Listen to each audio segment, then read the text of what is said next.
already ate all my carrots, but this is meal 2. I'm having 4 ounces of chicken and a very, very sad 2 ounces of sweet potato because my carbs decreased. So that's meal number 2.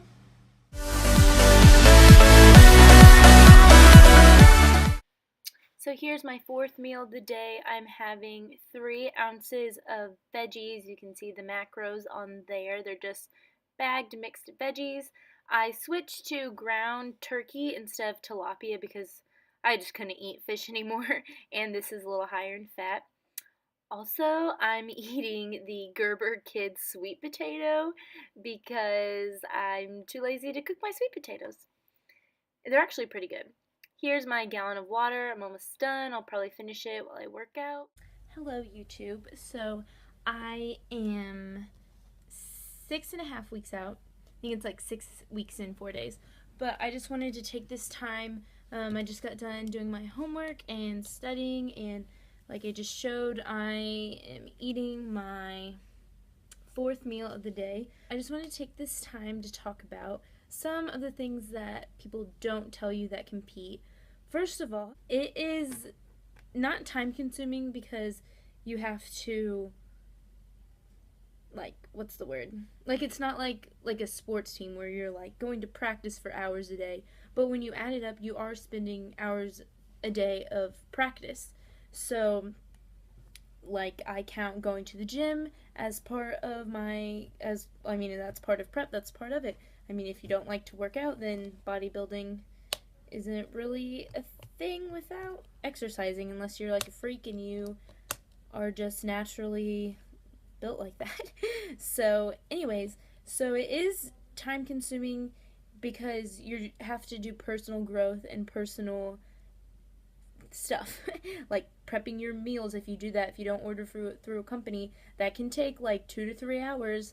I usually do mine on Sunday nights, but this Sunday I just had too much stuff to do, so I had to finish Monday night, so I like dragged it out. I did like an hour on Sunday night and then had to do the rest of it on Monday night. And that alone, just cooking and, well, first of all, buying it can take some time unless you get the same thing every time. I try to mix it up, at least like brands I try to mix up, or else I'll get tired of like the frozen vegetables. Like this time how I got they were just the fresh bagged kind. So just things like that personal, outside of the sport, shopping and food prepping and all that stuff, that takes some time. A lot of people don't tell you that. They tell you, well, if you like to work out and you're already working out, then that's not anything extra.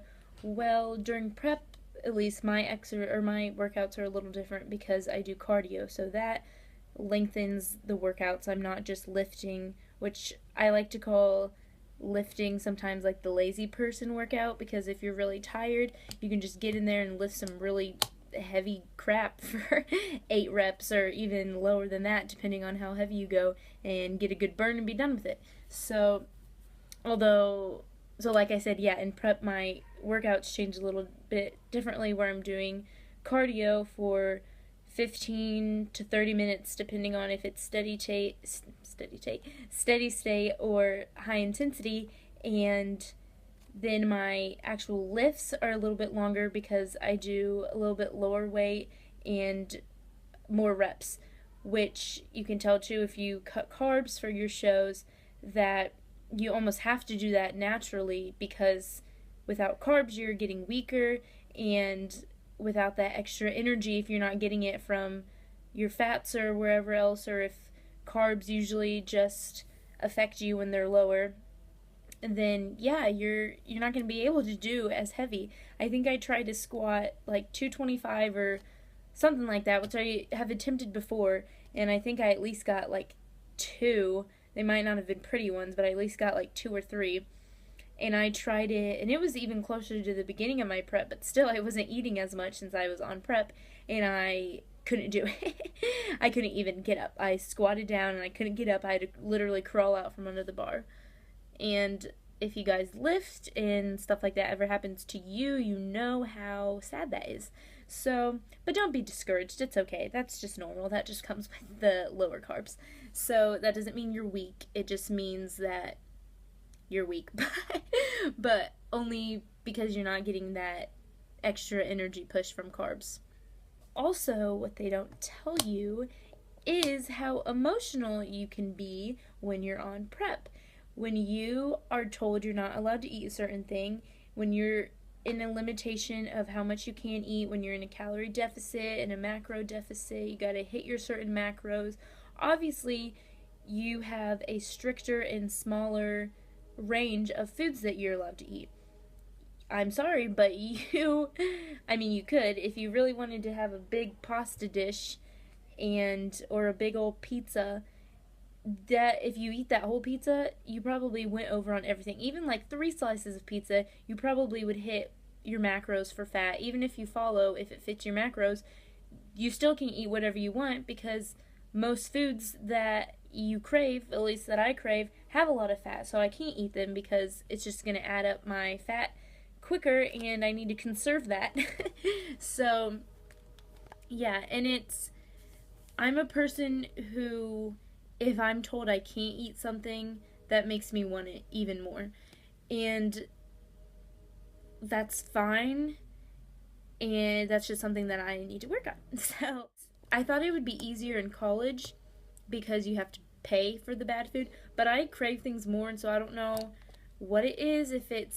I just figured out of sight, out of mind, it'd be better. But with my cheat meal that I've been having on the weekends, I've been blowing it way out of proportion, which brings me to the next thing. They tell you the diet is really easy, or maybe, I don't know if anyone says prep is easy, but that cheat meals help is one thing that I've heard. Yes, I think they help some people if you can control it.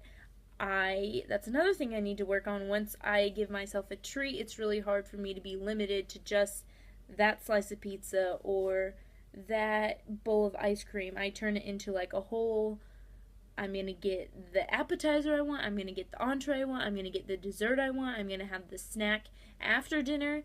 And so for me, cheats are not beneficial. And so because I am almost 6 weeks out, I have stopped my cheat meals, so no more weekend cheats. And I'm holding myself to that. So I'm going to use this vlogging, especially if I get hungry or want to cheat.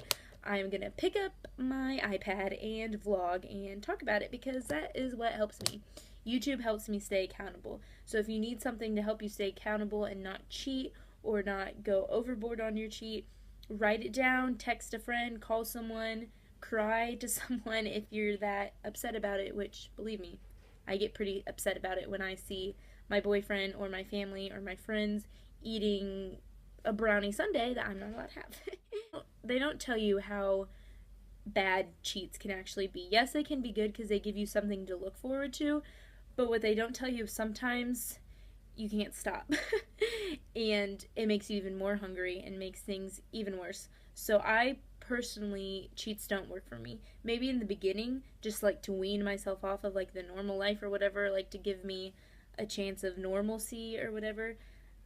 But I have a really hard time saying no because I haven't had that food all week long or whatever, and it's just hard for me to tell myself to stop.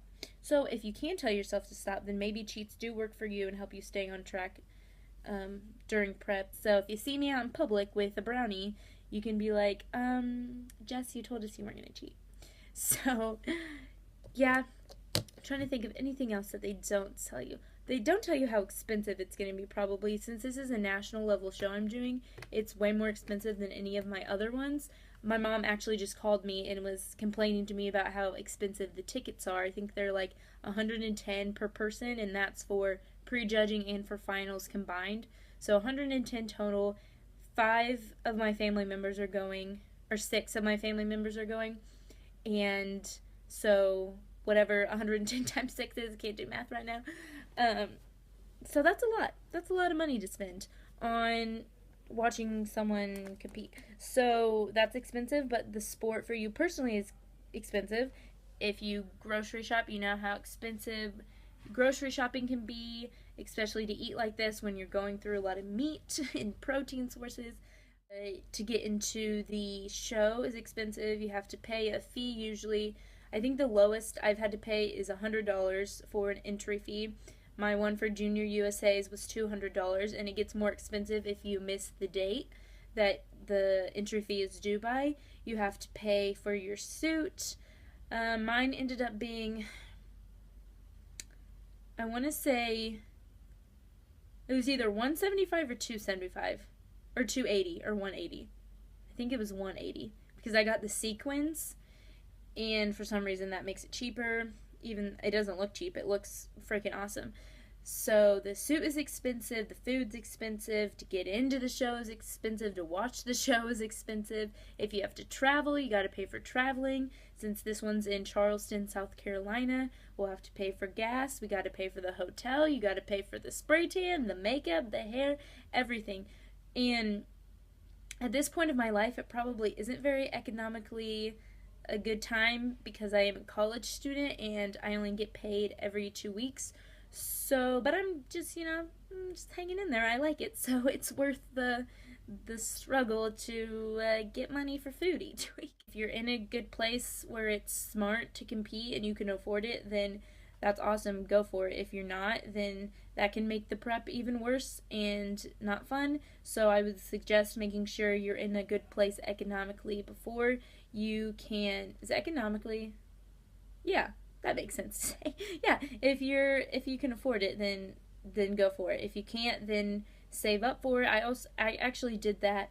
I saved up. I set up a GoFundMe, which I honestly felt kind of weird about because at first I was like, oh, this will be a great idea to start a GoFundMe account and have my loved ones and my friends and just people who support NPC to donate to my fund. But there's so many better things that people could have spent their money on, so I'm so appreciative of anyone, my family members, my friends who donated, because this is going, for me personally, it's not going to help cure cancer, it's not helping any nationwide struggle or anything like that. So it really seriously meant so much to me that people actually did donate because I would have put my money towards a better cause. Number one, do your research. Make sure you know how expensive it is, what the costs are going to be. Make sure you know how time consuming it's going to be and how emotionally consuming and exhausting that it could be. As a college student, I feel like this wasn't really the best timing, but I don't like prepping during the summer, which I had to do for the first part of the summer last summer, and I didn't like that. If I probably had to choose between prepping for a show like first semester or second, I'd probably pick in the fall because my classes weren't as intensive as they are now, and my schedule is busier now than it was in the fall semester, but that could change from year to year. Maybe next year my fall semester will be busier. So I don't know, but I think most of the national shows, at least that I'm interested in doing, are in like the early summer months. So that kind of stinks. If I find one, I'll have to look at the schedule and see if there's any in the fall. Maybe I'll like those ones better. But yeah, I think that's pretty much all. The good, the bad, the ugly. It's awesome. It's worth it. You work your butt off. You look the best that you've ever looked in your life sometimes. I say sometimes because it's different from show to show. Maybe you looked worse in your second show than you. I don't know. But for me, I feel like this year I'm in way better shape than I was last year. I'm just having issues getting rid of some of the fat. So I don't know why, but hopefully my coach and I will be able to figure it out and I'll start leaning out a little bit quicker. But yeah, that's all I got for you. So I'm going to eat my ground turkey and my veggies and my little baby sweet potato, and this is my pre-workout meal. I'm doing back today, then I have to work, so that's going to conclude this video. Thank you guys so much for watching.